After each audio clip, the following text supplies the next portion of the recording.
mbokk yi ñu ngi leen di nuyu bu baax a baax mbégte la ñuy am à chaque fois di jànnoog yéen ci seen émission entretien avec tey nag ñu am mbégte lool nara sek ak waxtaan madame Soukeyna Touré ñu bëri nag daal di koy xamee ci Kakatar ak it daanaka sortie yi nga xam ne nii un peu spécial yi nga xam ne mu ngi koy daal di def tey jii moom la ñu am mbégte nara sekal bi le waxtaan daal di koy fekk si ci diwaanam ci seen émission entretien avec comme nag ni ngeen ko xamee à chaque fois ñu déplacé wu fekki suñu gan waxtaan ak moom ci actualité réew mi su ko defee dañ koy daal di nuyu madame Soukeyna bonjour à vous mbégte di la dalal suñu émission entretien avec di la bàyyi nga nuyoog ñi lay teewlu. maa ngi leen di fay. di am contentement nga leen seet si ma. Merci beaucoup à vous d'ailleurs Soukeyna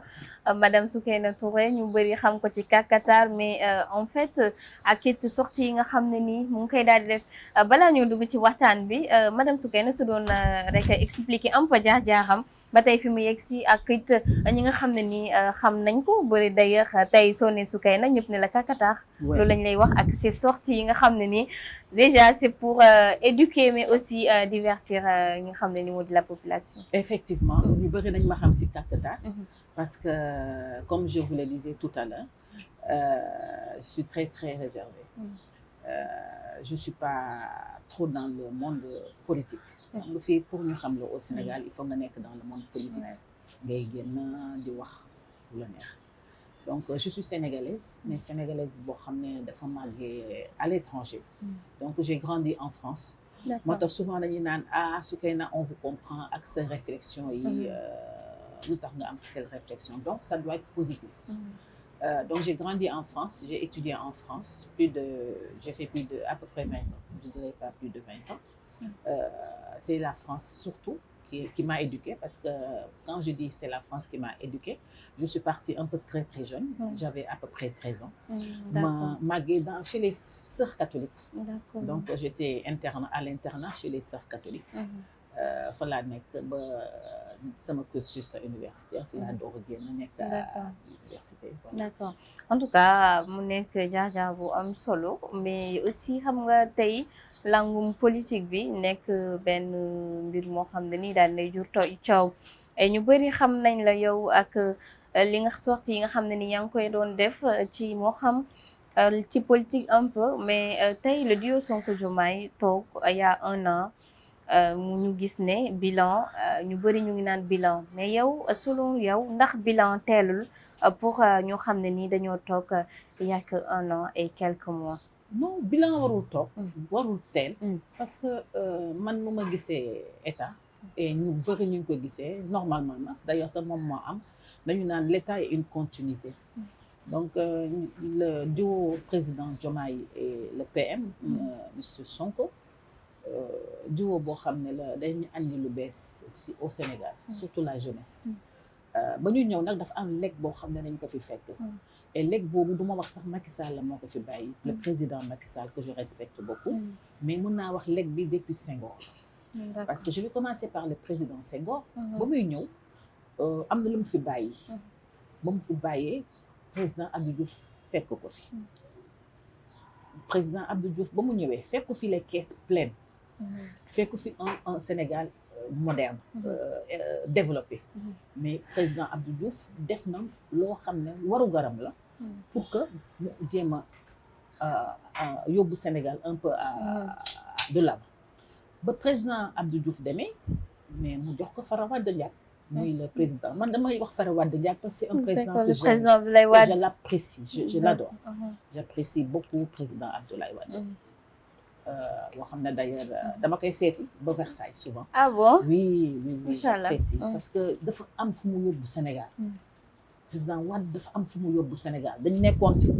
benn arc mu tourné arc bi.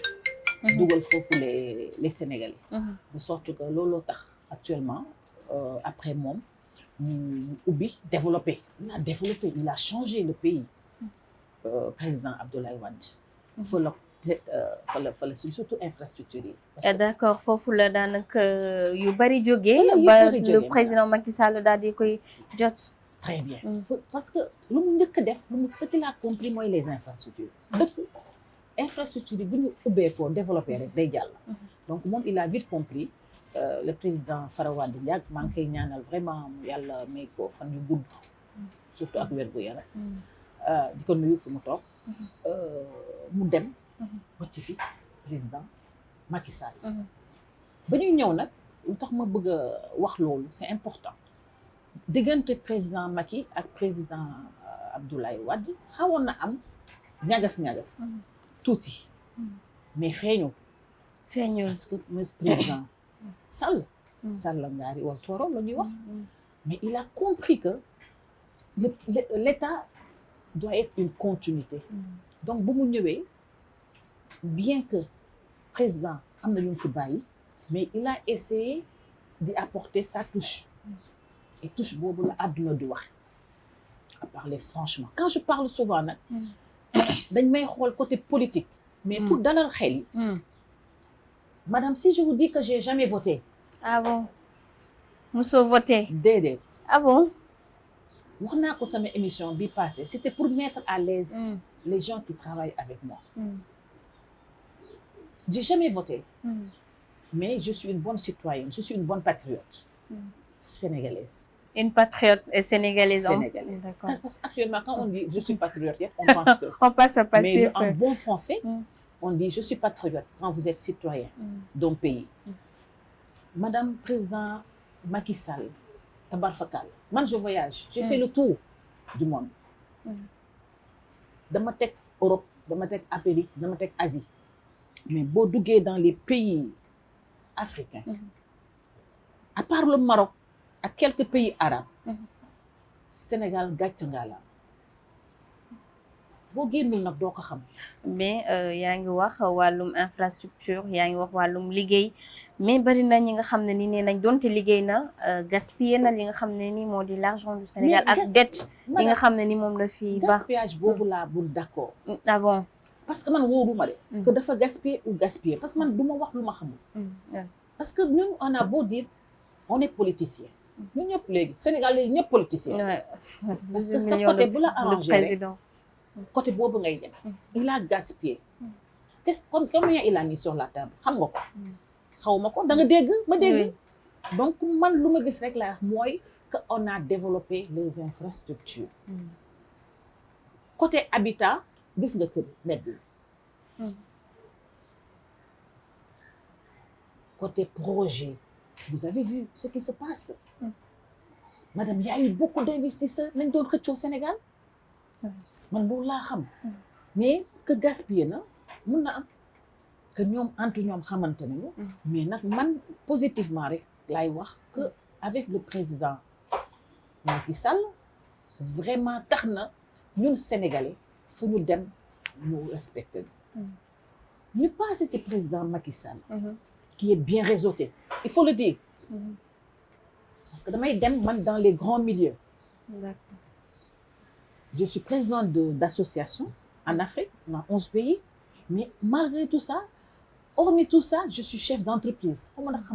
Je suis dans le trade. Vous savez. Quand je dis trade, je travaille avec la bourse. Donc c'est ce qui me permet de mettre sur le plan économique, financier de plusieurs pays et de mes voyages et de mes rencontrer des autorités. Et de mes déglu wax suñu. Donc Sénégal a une très belle réputation. te ndax jàpp nga ne réputation boobu mu ngi fi ba tey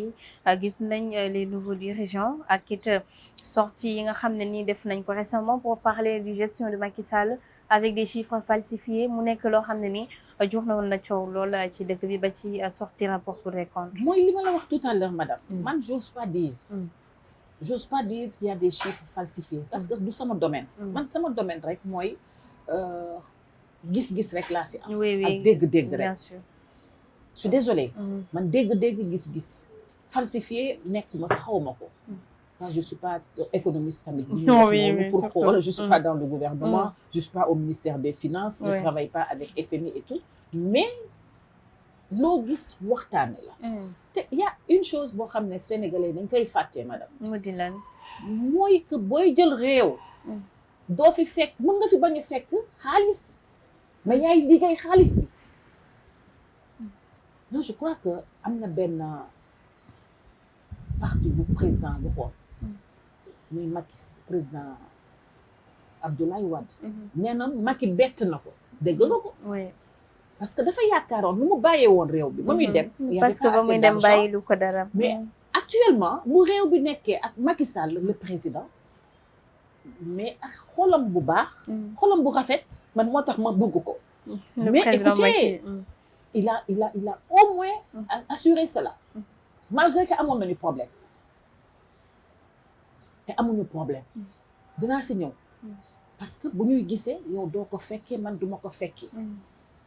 am na temps ñu jaxase leen am na temps ñu naan président Macky ak mais doomam la ak papam donc instant yi réeroo amul seen diggante loolu nga politiquement rek la politiquement président Abdoulaye Wade nee naa xool si j'ose dire amul ku ko gën xool si àdduna xam moo tax lu ma si wax Fara Wade njàkk oh c'est dommage que teelul ñëw Sénégal Wade la vision de Wade ba muy dem laa xam Wade parce que man du may dem si ñoom je suis très indépendante je suis très autonome parce que man dama bëgg a waaw góor parce que man je passe pas par l'état pour jàll damay xool man lan laa mun apporter état bi moo tax souvent je suis à l'écart mais il me suivait et ba muy dem la rencontré ba muy dem benn mot la ma ne pourquoi tu es resté autant de temps nga xaar ba may dem nga ñëw si ma et pourtant si magistère j'ai fait tellement de choses accompagner ko sans que ma nekk ak moom sans autant voter aussi sans pour autant voter mais quand j'accompagnais dama naan j'accompagne la vision du chef de l'État quel que soit le chef de l'État bu fi nekk si laa nekk ba léegi mooy j'étais avec les femmes j'étais avec les jeunes j'y suis jusqu'à maintenant nekk dans les régions nekk dans les villages di fanaan si village yi di aider en matière de santé di aider en matière économique di aider également en matière de formation peut-être beaucoup de jeunes beaucoup de femmes me reconnaîtront et beaucoup d'autorités territoriales et locales me reconnaîtront j'ai fait aider naa andi naa ay appareils échographie andi naa ay ambulances andi naa ay lal li hôpitaux def naa des formations def naa des projets avec des jeunes mais j'ai jamais été médiatisée vous savez pourquoi c'était pas la peine quand je suis médiatisée dafa fekk dafa am lu ma bëggoon lu ma bëgg am naa ko xam lu ma am as tuut bu ma yàlla may c'est le cœur et c'est la tête et j'ai ça xanaa gisoon dama lay xoolee dans les yeux je vous regarde les yeux dans les yeux c'est le rôle d'un leader parce que je suis coach en leadership aussi ma continuer si vous permettez bien sûr waxaguma le duo tabarfakal macha allah yaa ngi ci Fara Wade Ndiack ak ki nga xam ne moo di Sall Ngari Lamtooro am na koo xam ne day nekk si analyse à vie on va jamais oublier xam nga quand on parle de Mamadou Dia quand on parle de Martin Luther King quand on parle de Nelson Mandela peut-être vous me direz que je suis prétentieuse mais c'est ça c'est Sonko ah bon le président Sonko le président de Pastef oui il faut pas que ñuy def amalgame ak loolu il y a président de la République et président de Pastef c'est monsieur Diomaye Faye Bassirou Diomaye oui et il y a le président de Pastef et d'ailleurs on doit dire président Diomaye et on dit monsieur le ministre premier ministre donc mais quand c'est Pastef on dit président Sonko président Sonko ba muy ñëw kenn xam ko yàlla la parce que moi je me dis lu am rek c'est écrit chérie madame ñu ñëw période boo xam ne mais xale yi dañu réer xam nga lu tax xale yi réeroon xamatuñu fu ñu jëm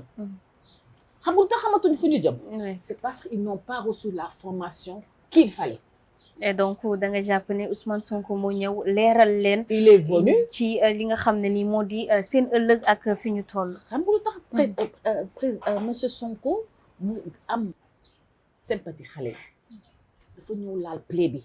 là il fallait je fais la communication.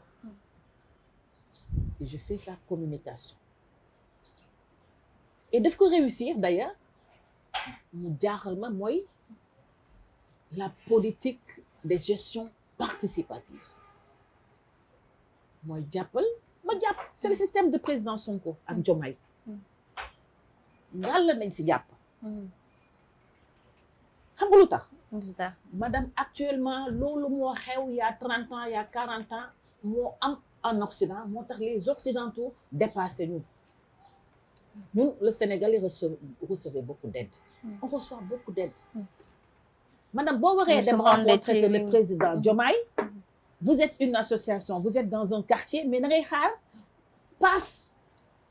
est-ce que c'est normal c'est pas normal et pourtant peut-être boo demee si président Diomaye lu mu lay doyee dina andi yokk sa xel ak sa xalaat mais ñun tant que joxuñu passe duñu dem et en plus duñu considérer lañ fa waxtaanee tant que lekkuñu bu ñu dellu see suñu bay ñu ne dem nañu foofu yendu lekkuñu c'est africain c'est africain je suis désolée non mais c'est normal oui man il m'appelle je suis jeune damay dem wut bu ma amul ma dox le président m'appelle ou bien le président Sonko nous appelle quand je dis président Sonko ça peut être d'autres présidents ou bien ñoo xam ne ñoo nekk si nguur bi ça doit être le ministre etc j'ai besoin de rencontrer les jeunes étudiants de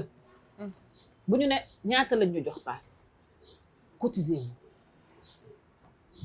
xam nga lu ko américain du tuddee c'est le crowdfunding d'accord c'est ça que je suis en train de faire en Afrique dans 11 pays madame bu ma bëggee ñëw ak yow liggéey ak yow ñëwatuma ñëw na la madame dama lay andil conteneur yi bisaab ma jox la nga liggéey dafa yomb dama lay naan madame bu ma andilee conteneur yi bisaab bi mais yow lan nga may jox ouais c'est les 50-50 c'est ça mu crowdfunding loolu mooy gestion participative bu les messieurs Diomaye ak Ousmane andi si réew mi bu ma juumul dañ doon cotiser président Sonko n'avait pas de budget bu muy def ses déplacements mais partout il allait dañuy cotiser dërëm ba mu am ñaar fukk mu dugg car rapide am dem ñu jàkkaarloog jeunes yi nag wax leen lu ñu war a dégg mooy boo leen waree liggéey bàyyi leen immigration boo leen bëggee réussir bàyyi leen immigration il a parlé de ça boo leen bëggee liggéey jàll leen si agriculture bi c'est important. Et même il a parlé que l'agriculture bokk na ci liy développé réew donc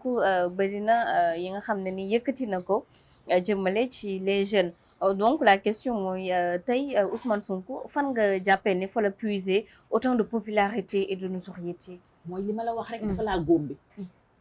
xale yi buy wax ak xale yi man dama jaaxle sax nii lañ xale yi di def parce que daf leen di daf doon def ñu am rêve ñuy rêve parce que ça le style américain nii ngeen di def pour am lii nii ngeen di def pour am lii nii ngeen di def pour am lii mais lenn rek moo sa xaw a manqué mooy la formation on doit former les jeunes avant de parler de financement foofu rek laa d'accordul ak suñu autorité financement doo ko dégg en Europe xam nga entre état ak état mais une association ñëw ne dama ko financer déedéet parce que yow vous êtes entrepreneur man am naa une association d'entrepreneurs mondial mais ñun c'est de grandes dames koo xam ne ku nekk na nga ñefel sa bopp liggéey ba pare après nag ñu joor la jàppali mais ñun fii na nga bëgg a jaay xaal nga am terrain xamoon nuñ koy doxee nga ne xaar damay xaar état pour mu jàppale état daf lay jàppali nga war a fay nga ne c'est des fonds perdus mais madame état naka lay jàppale en ce moment 100 personnes du mu ne lavage de cerveau changement de mentalité du ñu jàll madame gis nga en Occident j'ai parlé particulièrement de la France on peut pas se départir de la France ñun je suis contre qu'on dise la France dégage ah bon comme France tamit mënuñu bàyyi nous sommes liés on est liés à vie madame les Français merewuñu ñu te ñun waruñu mere France quand on dit la France dégage mais madame am na exemple bu neex bu ma dégg jëlal Orange Sonatel France dégage dégageons la Sonatel yow di nga mën communiquer ak man c'est pas possible madame la France dégage on a dégagé les camps militaires et après fu ñu andi ñoom ñu ngi ñuy doglu te ñaanuma ko yàlla suba ku ñu njëkk a laal français yi ñoo njëkk a jóg donc ñun France dañu mel ni cere ak soow donc da nga jàppoon ne ñoom ñu ngi liggéey ci sécurité réew mi bu baax ñu ngi boobu tam wóoruma mais je sais que daal boo France on est lié depuis le temps colonial on peut pas lâcher la France ne peut pas nous lâcher donc nañu masla surtout que ñu ngi nekk si dëkk boo xam ne nu ñu tuddee suñu dëkk pays de la teranga et loolu laa bëggoon vraiment apporter touche boobu surtout et on peut réussir à ça avec la jeunesse bu ñu am avec nos jeunes leaders yi ñu am ñu dox si loolu mais nag du yomb xam nga du yomb lu tax du yomb mooy madame la politique de main tendue bi il faut qu'on arrête ça dafay métti président Diomaye wax na ko yaa ngi may laaj léegi 1 an lan la ñu def en 1 an mais est-ce que c'est pas tôt aussi de tirer mooy li ma wax c'est tôt c'est pas tôt c'est parce que il faut que ñu laver tuuti nit ñi fi man nee naa sax 2 ans c'est tôt jubbanti man dama jubbanti pour ñu jubbanti la day xaw a métti de mais il faut nga nangu jubbanti bi nga jub ak lan la ñu wax jubbanti jubbanti après ñu juboo après ñu am naataange et pourquoi ñu ko mënee am ñu àndandoo nekk benn nu ñu nekkee benn mooy je demanderai man sama wàllu bopp laa wax de que ñu nangu dialogue bi dialogue de Bassirou Diomaye Faye politique de ah mais c'est normal ne ko mais c'est normal d'ailleurs le président woote na dialogue le 28 pour yow ndax jàpp nga ne ñëpp war nañoo dem wuy ji boobu le dialogue waaw la société civile l'opposition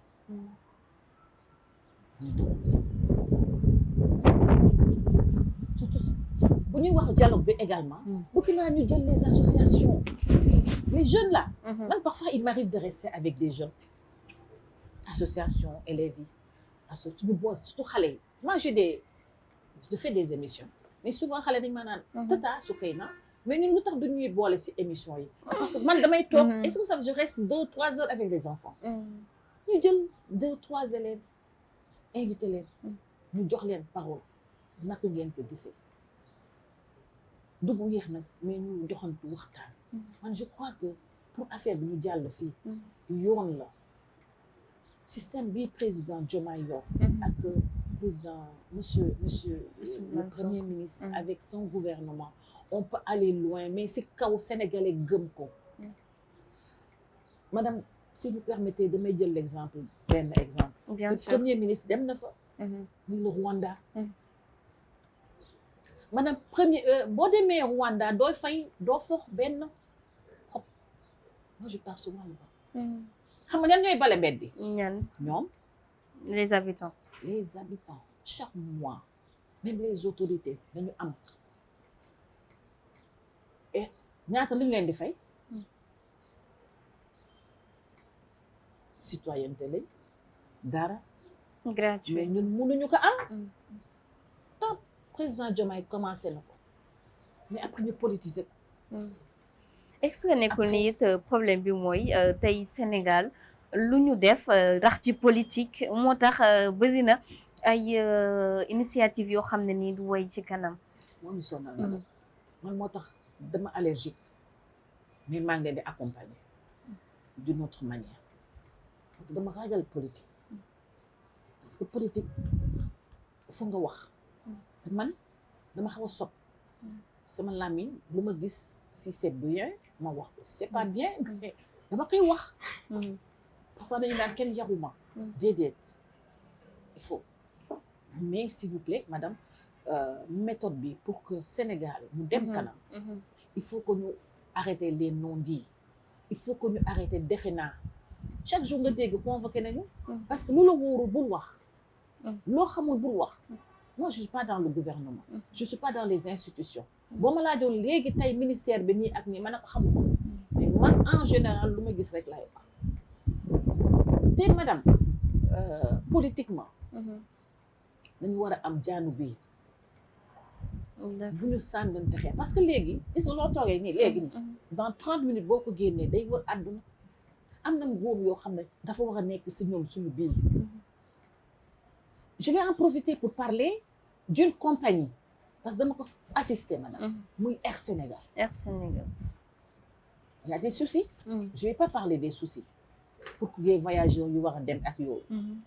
mais madame même s'il y a des soucis xaalis boobu Air Sénégal mais suñu dëkk la war a ñëw mais waruñu ko ne fanga ka yàq c'est un exemple comment on peut faire pour organiser wu pour que structure boobu jóg même si il y a des lacunes man noonu laay gisee ñu sànnante xeer saagante te buñ la falee madame dama war a kontaan après même s'il y a des complications mais loolu aussi nekk na loo xam ne ni peut-être ñu bëri ñu ngi koy daal di àddu mu di relation bi am tey entre l'opposition et le gouvernement tey opposition bi génn nañu yëkkati ay kàddu ba si ay boycott nga xam ne Ousmane Sonko waroon dem à l'Assemblée nationale d'ailleurs dàkk ko ba le 14 ñoom ñu ne dañuy boycotter ces questions-réponses parce que du andi dara lu bees ndax tey aussi opposition bi jotul ñu daanaka gën a jox cër ñi nga xam ne nii ñoo di li gouvernement jox cër bi mooy dem teew fa nga xam ne nii moo di ci Assemblée nationale poser seen ay questions xaar ñi seen ay réponses. Bon, je parle pas au nom d'eux mais man boo ma woowee une fois madame ma gis que on joue au chat et à la souris 2 fois de suite doo ma la wuyooti donc moom seen diggante. parce que ce que je vois à l'Assemblée nationale c'est plus que xuloo et pourtant opposition bi am nañu ay arguments yu dëgër yoo xam ne actuellement état bi war nañ ko déglu je prendrai le rôle de madame Aïssata Tall Sall sama idole mais pas politiquement parce que dama doon ne bu ma màggee comme moom laa bëgg a déglu mun na apporter vous comprenez mais bu fekkee c'est une perte de temps moi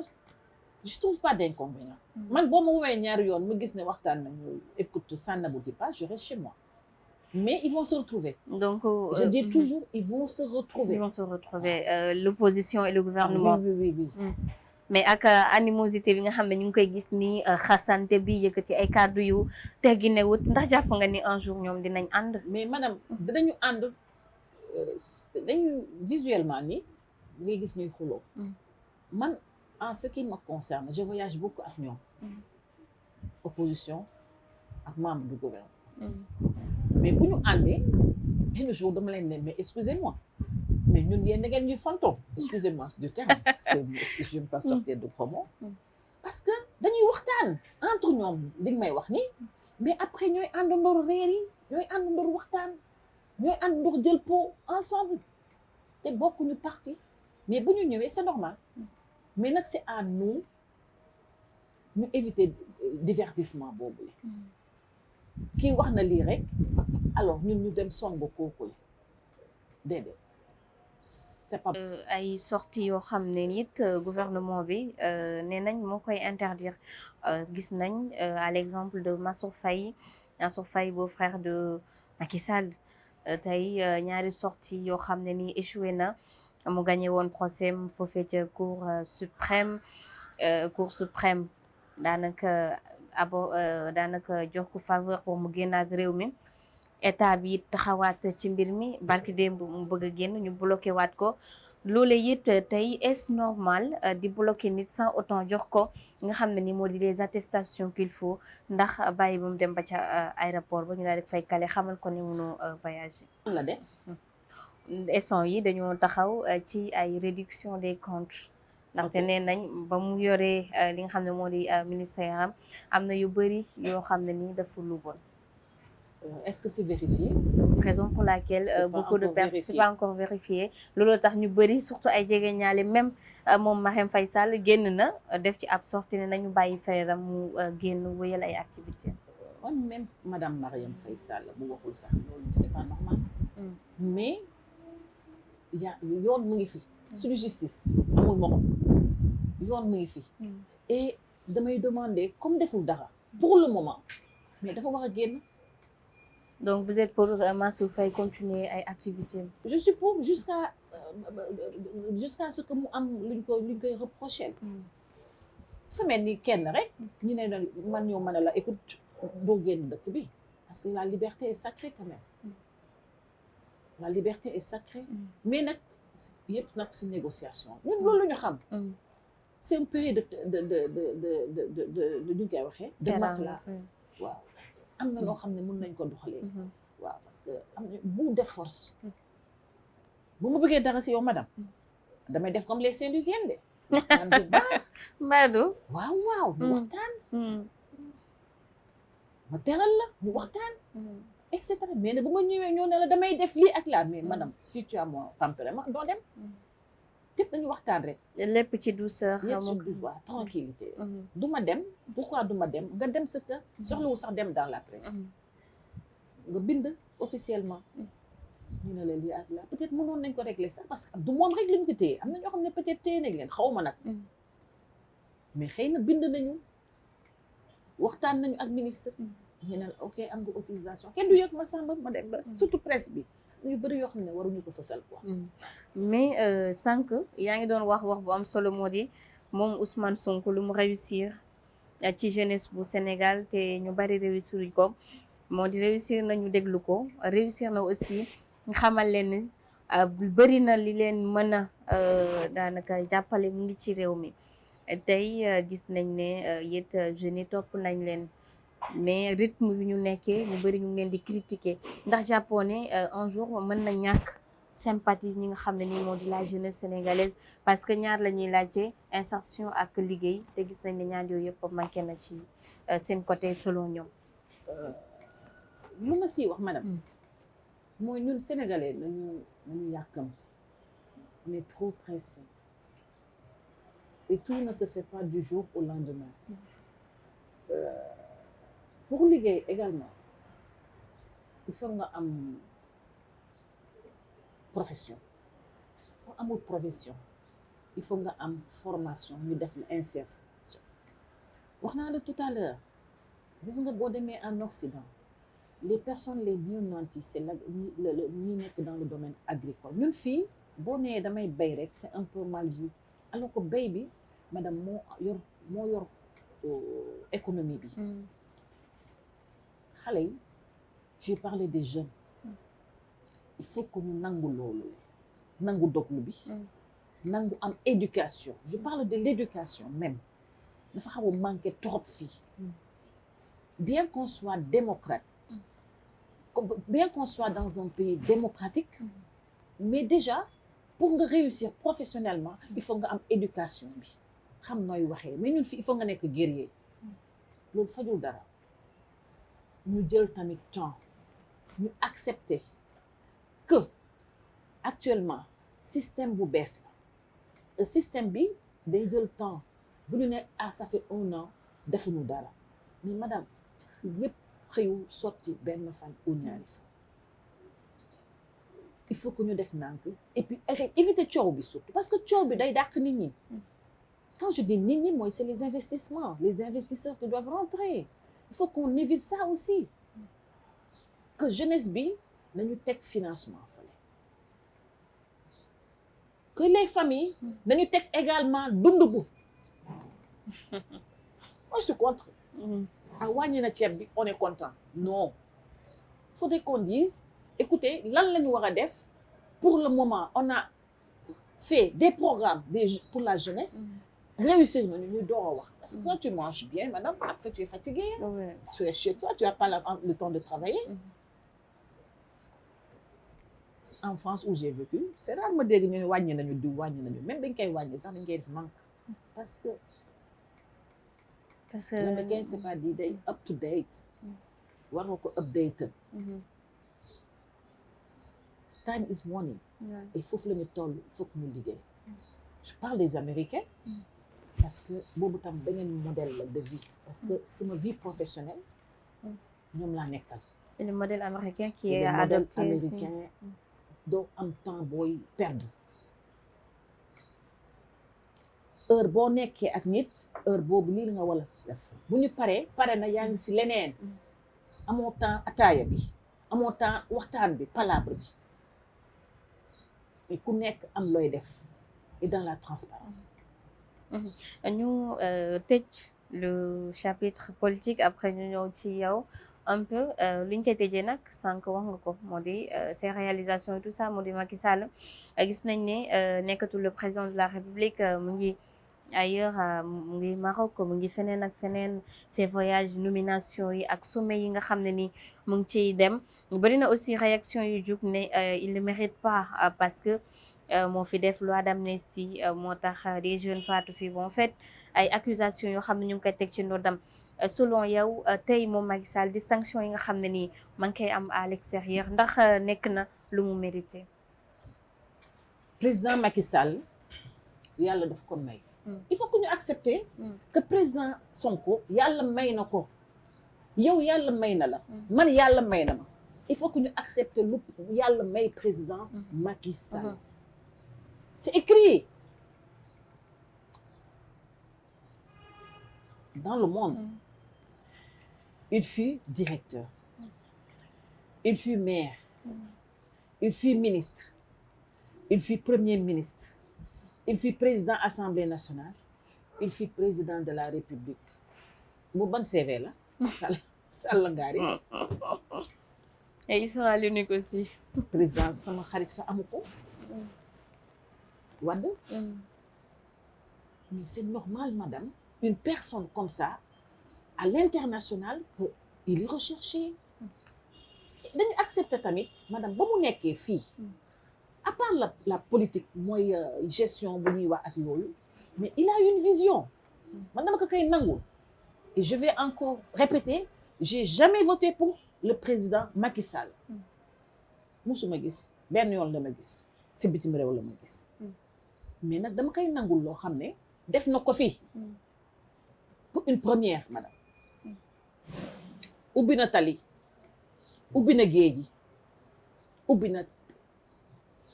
jaww bi ubbi na xale ak jigéen ñi après nag ñoom Sonko mooy amnistie bi bu amuloon amnistie ñoom Sonko du yow ban taxawaay nga am déjà ci l'amnistie te pour ou contre li nga xam ne ni moo di amnistie bi fa amoon man dama ne 86 morts je vais pas rentrer dans le fond je suis pas juriste xaw ma bañ koy def tam fekkewu ma mais man sama entendement rek dama ne le président Macky Sall dafa def amnistie bi rek c'était pour andi jàmm si dëkk bi parce que métti woon na madame vous vous rendez compte président Macky Sall génn dëkk bi bàyyi président Diomaye ak monsieur Sonko en prison dem dëkk bi nu muy mel ñaata nit la ñu tëj madame moi je me dis daf ko def pour jàmm am regardez ba muy dem oh j'ai pleuré ah bon léegi ma jooy sax parce que madame ba muy dem ñun loolu mooy Sénégal président Sonko fàttee na yëpp mais am na antécédent mais taxaw na si kanamu Macky nuyu ko kan moo gunge président Macky Diomaye président Diomaye un grand monsieur fu ñu war a bàyyi xel tekkaari Diomaye oh c'est autre chose gunge ko te pourtant un mois avant il était en prison bu meloon di man damay naan lu tax may def loolu mais un leader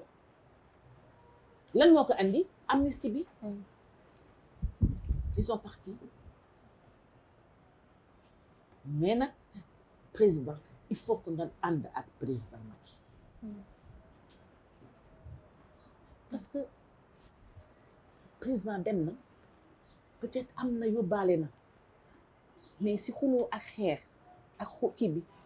day difficile. il faut que man dama bëgg ñu nekk peut-être sax nekk nañu mais dama bëgg ñu nekk Macky présidence affaire à part affaire politique à part affaire yeneen ak leneen sénégalais lañu magam la mun na ko apporter et monsieur président Macky Sall est très réseauté il est très réseauté et ñoom président Diomaye jubanti bu ñu andi Sénégal mun na andi de sorte que dëkk bi suba dañuy fàtte sax kuy président Macky mais bu dalee te di si la ñuy jëm je sais que moi j'ai confiance dinañ si jàll dinañ réussir seen pari donc loi bi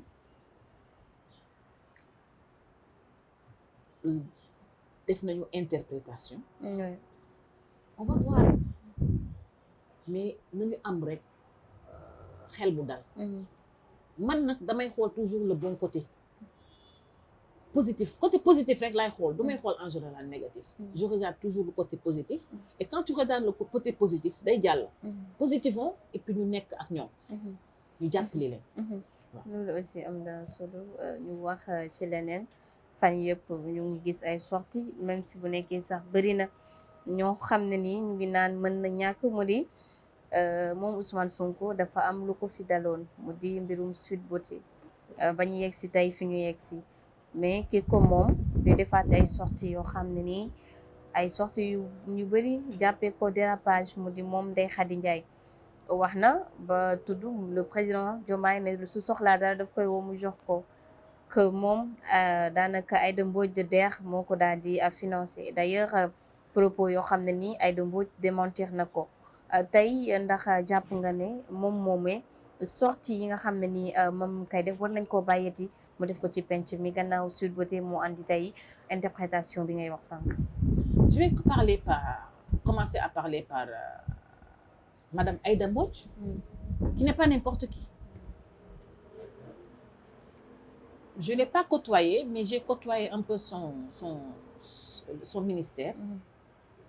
quand elle était ministre de la femme. Parce que dañu doon daje ci ay mbooloo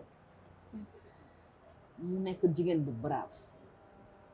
mais yemul ci brave mais professionnellement parlant je crois que madame bu la joxee rendez-vous xam na ni am nga rendez-vous d'autant plus que mu jox une dame madame Ndiaye dont vous me parlez rendez-vous te cas boo xam ne c'est tellement délicat ça m'aurait étonné mu jox kooku rendez-vous kooku ñëw toog de midi à 14h di xaar madame Mbodj sans que madame Mbodj recevoir comme ne moo bañ et il n'est pas dit également parce que dafa jàng te y a une procédure pour dem DER pour nga am projet également madame Aïda Mbodj ñu la xam la procédure de financement doo ñëw rek ngay ko salaamaaleykum maaleykum salaam jox ma xaalis donc madame Ndiaye boobu day jaar par la procédure normale il n'est pas dit que amoon na coow ñëwal ma jox le financement je suis pas de parti de madame mais nu ma ko xamee je crois que elle a raison ça s'est pas passé comme ça Aïda Mbodj a raison Aïda Mbodj a raison ñaareel bi madame Ndiaye je la connais pas mais je l'ai écouté maa ngi koy xool état la amal affaire quand il parle de monsieur Sonko kilifa la si dëkk bi deuxième ou troisième personnalité de l'état parce que bu ko attaqué rek ñun ñëpp la attaqué mooy li may lay wax je suis patriote je suis citoyenne man du ma nangu ko attaqué suñu président de la république du ma nangu ko attaqué suñu institution yi il était en train de le tutoyer et tutoiement boobu il y a anguille sous roche vous me comprenez madame oui. Il y a anguille sous roche mais nu ma xamee monsieur Sonko nu ma xamee monsieur Diomaye ak nu ma xamee son entourage ils vont pas céder à la tentation noonu lañ koy waxee jamais c'est-à-dire dafa mel ni danga may ne damay wax pour que ils n'ont rien à se reprocher pour l'histoire de Adji Sarr c'est une histoire boo xam ne justice defar na ko ba pare wax na si ba pare mais qu'on tourne cette page mesdames messieurs il est temps de il tourner. est temps parce que xoola du ñu jëmale kanam je pense que pour que ñu avancer madame il faut que ñu bàyyi di remémorer wu si yenn quoi yoo xam ne du ñu avancer moi je veux même pas en parler comme waxtaan nañ si wax nañu ba justice génn na wax na lu muy wax daal c'est une page de tournée laissons nos autorités travailler ñu ngeen salir En tout cas loolu am na solo vous êtes femme leader fondateur en tout cas bëri ci association yi nga xam ne ni yaa ngi ciy liggéey mais chaque femme a des idoles moi j'aurais bien aimé savoir tey ci ñan ngay référé wu ñan ñoo nekk les idoles de madame Soukeyna Touré gannaaw su leen gisee rek gis boppam ci ñoom. ku njëkk gi dama koy wax ñu def may naan Soukeyna waa noo gisee lu may waxee ni Amsatou mais professeur je vous adore tout le monde l'aime hein. Elle est exceptionnelle elle est adorable. Man, je passe parfois des heures vous savez j'ai pas d'amis à part Ndella Madior. Ah. Ndella c'est une longue histoire depuis 6 ans man moom depuis xale. Ah bon. Par Ndella Madior Diouf. Je reste à discuter avec professeur pendant des heures et des heures et on voyage souvent. Et bu ñu voyager on est tellement proches. Chambre double laay jël ak moom ba ma ko naan professeur du ma fanaan man kenn de. Parce que suñu waxtaan yëpp waxu àdduna la may wax. Elle m'a beaucoup boosté. Professionnellement, professeur Amsatou m'a beaucoup boosté. Sa manière de faire, sa manière de voir les choses. Ak éthique. Bu mu am. Mais malheureusement, xamuñu ko ñun. Quand on voyage sur l'international, elle est très écoutée. Surtout dans les conférences yu may animé. Parfois, on fait plein de choses. Beneen bi mooy deuxième bi j'en ai 3 vous avez 3 mooy Aïssata Tall Sall maître Aïssata je dis maître Aïssata Tall Sall am na image boo xam ne elle était beaucoup jeune très jeune defe naa muy plaider dama koy xool di xoolaat une femme battante une femme guerrière jigéen mu mën góor et mu dugg ci politique elle peut apporter dañ ko déglu et surtout femmes yi dañu war a jël moi je parlerai des femmes dañu jël exemple si ñooñu may wax la femme sénégalaise déjà troisième bi muy Fatou Sow Sarr madame lan nga seetlu ci 3 femmes yooyu personnalité détermination et étude ak CV boo xam ne ni parcours exceptionnel en tout cas am na boo pare mu di ban elles sont pas très coloriées oui beaucoup de dignité hein. Qu'est-ce que vous entendez par colorier le voyez-moi oui fësuñu ñoom c'est le voyez-moi moo ñu sonal man moo tax damay naan dama modde non moi je pense que vous êtes stylé hein quand même parce que c'est pas ça la vie chérie c'est pas ça la vie xam nga la vie ce qui est important actuellement chez ces femmes man lu tax may topp femmes yooyu qui sont pas coloriées mooy elles ont quelque chose dans la tête elles ont quelque chose dans le corps elles ont quelque chose entre les mains donc ñooñu bu ñu amee exemple yu mel noonu rek dañuy jàll madame moo gën ñuy ngarile ñu ngi si ngénte yi ñu ngi si takk yi ñu ngi si xew yi et on dépense beaucoup d'argent on dépense beaucoup d'argent madame quand sa doom di marié nga takk fukki yére ak juróom après fukki yére yooyu da nga koy solaat doo ko sol yàq la maa ngi doon wax sax famille il faut ouvrir une agence koo xam ne c'est un exemple sax bu may wax ngay récupérer les habits des mariés di ko jaay oh ça peut rapporter de l'argent pour quelle raison beaucoup d'argent oui. Vous avez vu dans la presse madame Aïssata Tall Sall marier son fils sa fille def yooyu vous avez entendu parler de madame Amsatou jamais. Prenez l'exemple de comment il a dit madame Diouma Dieng Diakhaté mais c'est toutes des femmes leaders mais doo leen dégg si dara madame dégg nga ñu ne am madame Diouma Dieng moo joxe 30 millions wala 50 millions bu ko amee daf koy def si business am une dame respectée aussi à l'étranger man damay dem jël 50 millions pour ma am tour Soukeyna xam nga maa ngi lay wax kenn xamuma man mais suba pour ma am tour la publicité je prends 50 millions dama ko leb ñëw ne madame Soukeyna Touré moo joxe or bi moo joxe 20 c'est une publicité de ce fait yéen la presse ngeen jël yooyu nag di génnee ko en ce moment ñu naan yow démb xewu Soukeyna Touré fekk amuma lu ma lekk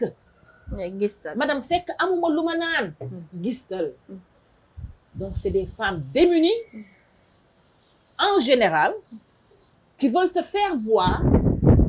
et la troisième ça va pas fort moo tax moi je me plais à dire dama modé madame dama dem benn xew si vous permettez benn anecdote la mu am xew boo xam ne exceptionnellement je pouvais pas ne pas y aller mon mari qui me dit s'il te plaît arrêtel sa liggéey nga dem ma jël sama yére def ko sama oto avec mon assistant ñuy dem du ma ko fàtte anecdote boobu madame ma sol sër ak marinière Lagos ma jël benn robe ak sama ay dàllu bataan ma dàllu bataan rek lay sol ma def ko sama gannaaw oto madame may wër ba fàttee ni dama am xew maître yaa ngi may doglu Ibrahima Niang xam nga nan laa demee si xew bi oo ma jot si meeku sër ak marinière Lagos boobu ma sol ak samay basket laa demee si xew bi dama dem ñu teg ma si ma ñëw fekk maître anecdote bi fekk leen ñu dem xew kii mosquée mais comme xaw ma waa këram ñu teg ma sa coin ma làq ma ñu ne kii fu mu jógee mooy xames bu jógee fële oui sérieux ak sama cara sama basket avec mon Lagos ma fiitu xam nga nag dama ñuul ñaaw non mais vous êtes trop takku ma belle jaaw wax ma ñu teg ma pour vous montrer que c'est une Sénégalais habillement l'habit ne fait pas le moine madame ñu teg ma su coin ba man ak sama assistante bi ku ñëw romb ñu dem ba góor ñi jógee mosquée ay kilifa topp maître dafa tourné seen ma ne ma mais Soukeyna looy def fii ma ne ko dara mu ne ma xëcc ma xam naa ba ñu ma xëccee teg ma si biir nit ñi kilifa yi fi ñu toog ñu ngi naan xemes bii maître fu mu ko jëlee mais xam nga lan moo attiré sama attention une chose que boo xam te yëpp jàngat la li may wax nii on rit mais jàngat la oui jàngat madame gis nga ba maître boobu toog sama xarit bi ak sama sœur ak marinière ak dàllu bata man la njëkk a présenté dafa woo soxna ne ko diw mi ne ko kaay si biir nit ñi mu fekk dew xew bi madame ñëkk ñi takk or affaire yi maa ngi ñàkk solu ma jaaru ma gën a ñàng nag mi ne ko diw mi ne ko kii mooy Soukeyna Touré bu ma tuggee avion moom la bu ma defee lii moom la bu ma defee lii moom la xam nga lu ñu ma njëkk a def yow waroon nga wax madame nag ma nekk staru xew bi ñëpp topp ma ay yow ndeysaan yow waroon nga wax ay yow ndeysaan ñu may tëgg nag la am na ñuy laajte kan mooy tur yaayam ak turi papam ay compagnie ma mel ni nii am na kenn ku naan kii xanaa ñàkk la en tout cas c'est ça le Sénégal c'est ça le Sénégal mooy maye bi fekk maa ngi woon si marché ñàkk tooy xepp li ma liggéey noonu dinaa ko maye déedéet soxlawul loolu tax madame kenn xamuma non on vous connaît ñun xam nañ la par rapport ak yow femme bi nga doon dignité bi ngay joxe parce que man je le dis tout le temps lii nag c'est personnel bokkul ci émission bi c'est personnel pour ñu koy seetaan moi quand je regarde Soukeyna je regarde pas Soukeyna bi nga xam ne nii ne day wax nit ñi di reetaan moi je suis damay essayer jàng quelque chose de Soukeyna ce qu'elle dit donc moi je pense que ni nit ñi xam nañ la par rapport ak message yi nga xam ne ni yaa ngi koy véhiculer ci moo xam ci les jeunes ak kii parce que moi j'ai toujours dit am na loo waxoon et j'ai bien aimé pourquoi se marier pour di jox ay njëkki ak ay goro moi je ne le ferai jamais et pour ça moi je connais pas madame Tamxarit sama njëkkee sama njëkkee mooy sama magu jëkkër moo may yàkkal donc dama cultiver loolu et pourtant j'ai fait maa ngi sama 30e année. Et pourtant vous avez beaucoup d'idoles ci côté boobu noonu. gis nga quand je parle les gens rient parfois dañu naan xëy na man beneen dimension la effectivement c'est kàkkatar lañ ma xamee. mais professionnellement parler wax naa leen moi je travaille avec le dollar. je suis trader. je suis chef d'entreprise. je suis dans la microfinance. du ma fi toog. dans les xam nga léegi laa la ne nii 30 jours si mois bi. tous les 20 jours man maa ngi si mbedd mi. mais bu ma ñëwee je passe inaperçu xam nga ndax la. ak sama sërëg marinière ak sama basket. et je suis chez moi. bokkuma yëguma tinuma. c'est bien. kenn sonnulu ma. doo fëgg itam sama kër ne salaamaaleykum heure añ jot na xaar ma ñëw kër madame Touré doo añ di so même yow mi j'ai pas préparé à manger. en tout cas. d'ailleurs ba nga ñëwee laa ne madame duma togg añ de. ah non mais mais ñun fii dañu naan yow kër ga baax doola la toggul añ. man duma togg añ. parce que xam nga lu tax. je suis seule. Ouais. mes enfants ne sont pas là. mon mari n'est pas là. pourquoi préparer à manger. c'est gaspillage là. je préfère aller dehors. et puis j'ai des rendez-vous. je prends un petit sandwich. surtout que lekk bi également baaxul la ñun nag gis nga moo tax hépatite bi daf fi bëri. AVC bi daf fi bëri. man damaa ragal sax léegi madame. tension bi daf fi bëri. parce que on mange trop. daw bi toujours je me plais dire ça. il faut que ñu xoolaat le manger madame. ce qu'on mange madame da ngay gëm benn dëkk. ñaari dëkk ñetti dëkk damay laajte ndax fii am na cimetière doo dégg pep ñu ndax ñu ngi suuli ñun fii chaque 30 secondes ñu ne cimetière chaque 30 secondes ñu ngi cimetière yàlla na yéex yàlla na yàlla may amiin amiin amiin donc c'est le manger regardons ce que nous mangeons mais ñun fii madame ceebu jën bu ma ñëwee sa gar tegooloo ma ceebu jën bu niin ñu ne baadoola nga fekk baadoola boobu nag moo baax day gudd fan soo ma seetlee purée laa lay tegal donc loolu laa am comme lu mu mën a tegal nit purée ak des œufs c'est ça man de bu mu ñëwee ma ne la Khalil de moom ci laa koy defal moom je ne sais pas nee naa ki am na keroog ku ma ne sama sœur dafa doon yónni ay kii ses enfants ñu ñëwee ma dem leen kër Tata Soukeyna fa ngeen di yendu mais ma ne ko il faut pas qu'ils viennent avant 13 heures parce que je me repose donc ces enfants sont venus à 14 heures donc ba ñu ubbi ñu yor ay tupperware moom mari ne ma lii de war nga rus xam nga lu buñ ko ubbee añ bi lañu àndaale parce que dañu ne Tata Soukeyna du togg ay tata alors elle a une grande sœur fii qui ma dit Tata yow mii sama yaay daf ma bàyyi si li nga ne léegi moo la yekkal yow pendant que tu te reposes avec ton mari léegi ñun dañu yendu si yow nga war a togg ma ne ko je suis fatiguée ñu andi ay tupperware ñu andi ay tupperware mu am ceebu jën et c'est ce que j'ai mangé en tout cas c'est ça qu'il faut en ce moment doo fi ne ay cherté vie bi madame xaw ma lu ceeb kilo ceeb ñaata lay jar moi je connais pas parce que je mange rarement le riz ñun ñoo sonn ñaata kilo ceeb di jar xamuma boo ma ko laajee léegi mënuma la wax kilo ceeb lii lay jar parce que j'en mange pas exceptionnellement yi saay ma dem fenn fekk ceeb rek ma xaaraat parce que je ne prépare pas moi je reste 2-3 jours par mois sans manger le riz. ñu ngi koy jaajëfal bu baax a baax moom madame Soukeyna Touré de Kakatar tey la moom la ñu dalal moom la ñu amoon mbégte sekkal waxtaan seen émission entretien avec di ko jaajëfal di remercier aussi toute la team de Public SN TV merci beaucoup aussi Khalil mi nga xam ne moo nekkoon ci caméra bi montage beeg son bi comme tous les jours d'ailleurs di leen jox dig daje beneen yoon ci beneen entretien avec keneen ci ay invité d'ici là portez-vous bien merci beaucoup à vous.